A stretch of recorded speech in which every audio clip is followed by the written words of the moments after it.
Bismillahirrahmanirrahim. Assalamualaikum warahmatullahi wabarakatuh. Alhamdulillahirabbil alamin, tsumma alhamdulillahirabbil alamin. Shalatu wassalamu ala asyrafil anbiya'i wal mursalin sayyidina wa habibina wa syafi'ina maulana Muhammadin wa ala alihi thayyibin wa sahbihi al-muntajabin wa tabi'ina lahum bi ihsanin ila yaumiddin. Sahabat Islam Ramah, kita akan ngaji kembali akhlak Rasulullah Sallallahu Alaihi Wasallam.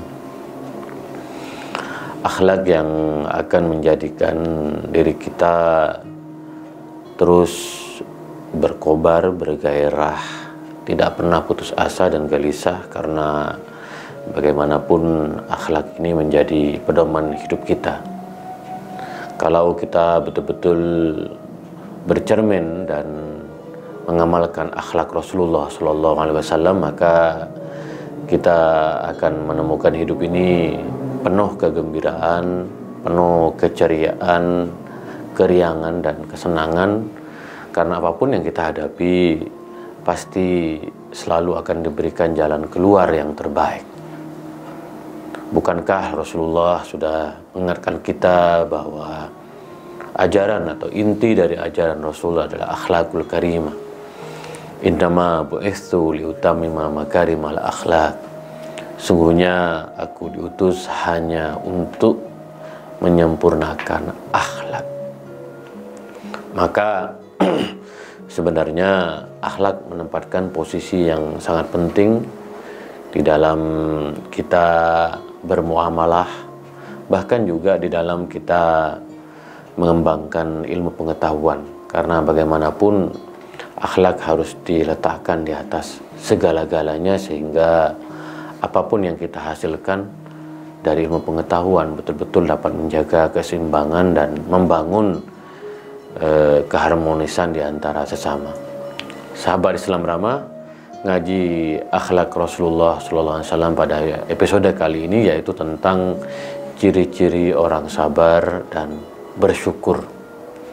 Dalam beberapa episode yang lalu kita sudah mengenalkan tentang pentingnya sabar, tentang pentingnya syukur. Kalau kita mempunyai dua akhlak ini, insya Allah kita tidak akan pernah terombang-ambing. Insya Allah kita akan selalu mempunyai arah dalam hidup ini, bahwa kalau kita mempunyai sabar dan syukur, maka apapun yang kita dapat, apapun yang kita jalani, pasti akan terasa lebih ringan, lebih mudah. Karena bagaimanapun dengan sabar dan syukur ini, kita betul-betul akan menjadi hamba Allah, menjadi makhluk yang berakhlak. Ya ayyuhalladzina amanu ista'inu bisabri wassalah. Maka di dalam ayat ini Allah berfirman, wahai orang-orang yang beriman, hendaklah kamu meminta petunjuk dengan kesabaran, sabar dan sholat. Bahkan kata-kata sabar didahului daripada kata sholat, karena sabar itu setiap saat, setiap detik harus kita pegangi pedomannya. Tidak boleh terburu-buru, tidak boleh gerasa gerusu, tidak boleh menghalalkan segala cara, tidak boleh kehilangan harapan seperti teroris. Maka sabar dan sholat. Begitu pula tentang syukur, sederhana sekali.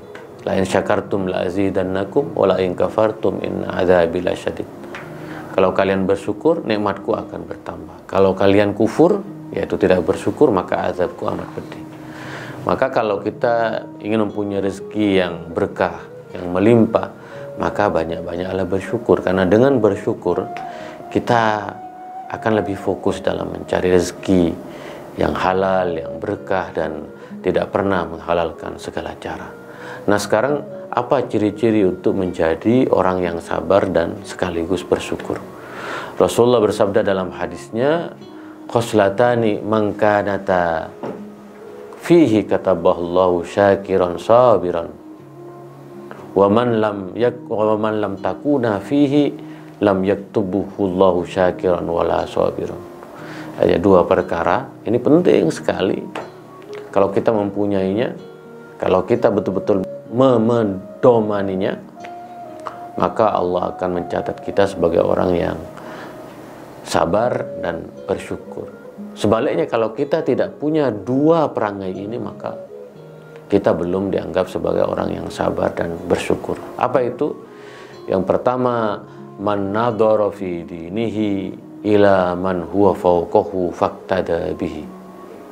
Ini penting sekali dapat menjadi pedoman dalam apa yang terjadi di tengah-tengah masyarakat saat ini. Barang siapa yang dalam hal agama, dia berpedoman kepada orang yang lebih berilmu darinya dan mengikutinya. Nah, ini penting sekali karena gairah orang ingin belajar agama belakangan ini sangat tinggi sekali. Dan sayangnya ketika orang belajar agama, orang belajar bukan pada orang yang ahli dalam agama, terutama Islam. Begitu banyak ustadz-ustadz di media sosial, bahkan mohon maaf yang mu'allaf baru masuk Islam, lalu kemudian berdakwah di media sosial. Nah, di dalam hadis ini Rasulullah sudah mewanti-wanti memberikan nasihat. Dalam hal belajar agama, hendaklah kamu belajar dari orang yang lebih tahu tentang agama, lalu kamu mengikutinya. Maka hendaklah kita berhati-hati belajar agama. Belajarlah dari orang-orang yang betul alim, betul-betul mengerti agama, sehingga agama tidak menjadi bencana.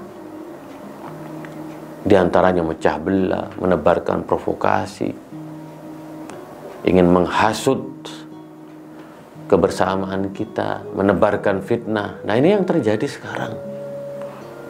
Kita mudah memberikan label ustadz, kita mudah memberikan label-label lain kepada orang yang sebenarnya tidak berhak mendapatkan label itu. Maka apa yang terjadi? Yang terjadi adalah agama bukan menjadi jalan perdamaian, agama bukan menjadi jalan kasih sayang. Justru agama menjadi jalan perpecahan.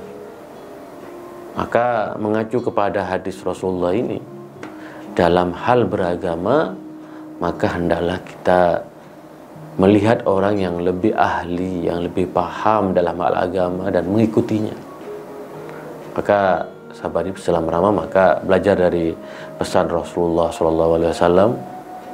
Mari bagi kita yang mempunyai gairah untuk belajar agama, hendaklah belajarlah dari orang yang betul-betul mengerti agama. Fas'alu ahla dzikri in kuntum la ta'lamun. Maka bertanyalah kalian kepada orang-orang yang pintar, orang-orang yang cerdas, kalau kalian tidak tahu. Jangan bertanya kepada orang-orang yang tidak mengerti agama, tetapi memoles dirinya seolah-olah dia mengerti agama. Jadi itu ciri sabar dan syukur. Maka belajar agama itu tidak mudah. Bagi kami yang dibesarkan dalam tradisi pesantren, kami belajar bahasa, kami belajar tafsir, kami belajar fikih, kami belajar mantik, logika, kami belajar usul fikih, kami belajar ulumul Quran, kami belajar hadis dan ulumul hadis.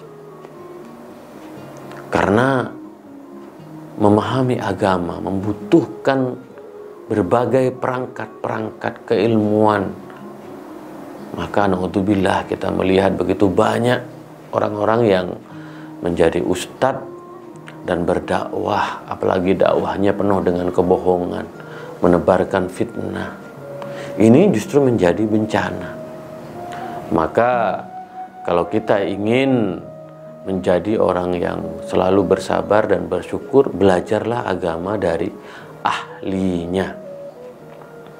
Kita harus pastikan bahwa ustadz-ustadz yang bertebaran di media sosial ini betul-betul ahli dalam beragama. Maka sekarang mulai banyak channel-channel yang ustadz-ustadz, kiai-kiai yang mulai menebarkan ilmu yang bersumber dari hazanah yang sudah diakui dalam tradisi Islam. Nah, ciri sabar dan bersyukur yang kedua adalah wa man nadhara fi dunyahu ila man huwa dunahu fahamidallah ala ma fadalahu bihi alaihi. Jadi ciri yang kedua adalah dalam hal keduniaan. Jadi nanti kalau dalam hal ilmu kita belajar dari orang yang lebih alim, yang lebih tinggi ilmunya. Tetapi dalam hal dunia kita harus melihat pada orang yang lebih rendah dari kita. Nah, ini penting sekali supaya kita sabar dan bersyukur. Sebab kalau dalam hal dunia, dalam hal harta, kita selalu melihat kepada orang yang lebih tinggi dari kita, maka kita tidak akan pernah bersabar dan bersyukur, bahkan kita akan terjerembab dalam ketamakan dan menghalalkan segala cara. Maka cara kita menjadi orang yang sabar dan syukur ini dalam hal keduniaan, kita harus melihat kepada orang-orang yang lebih rendah dari kita, sehingga kita terus bersyukur. Alhamdulillah, Allah memberikan rezeki dan keberkahan kepada saya melebihi orang-orang yang lain yang tidak mampu seperti saya. Inilah salah satu kaidah, salah satu pegangan. Dan fahamidallah ala ma fadalahu. Dan kita selalu memuji kepada Allah atas apa yang Allah telah berikan kepada kita, kecil dan banyaknya. Jadi kalau kita mempunyai ilmu, mempunyai harta, fahamidallah, kita selalu memuji Allah. Alhamdulillah, saya masih diberi kelebihan ilmu. Alhamdulillah, saya masih diberi kelebihan harta. Itulah kuncinya bagaimana kita untuk menjadi orang yang sabar dan bersyukur. Sekali lagi, dalam hal ilmu, maka kita melihatlah, belajarlah dari orang yang ilmunya lebih dari kita, dari orang yang memang ahli agama, dalam orang yang memang diakui keulamaannya. Sedangkan dalam harta, hal harta kita melihat kepada orang yang hartanya lebih rendah dari kita, sehingga kita selalu bersyukur, selalu bersabar.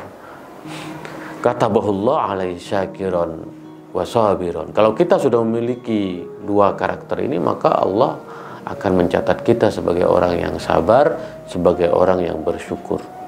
Nah, sebaliknya, wa man nadhara fi dinihi ila man huwa dunahu nadhara fi dunyahu ila man huwa fawqahu fasifa ala ma fatahu lam yaktubuhullahu syakiran wala sabiran.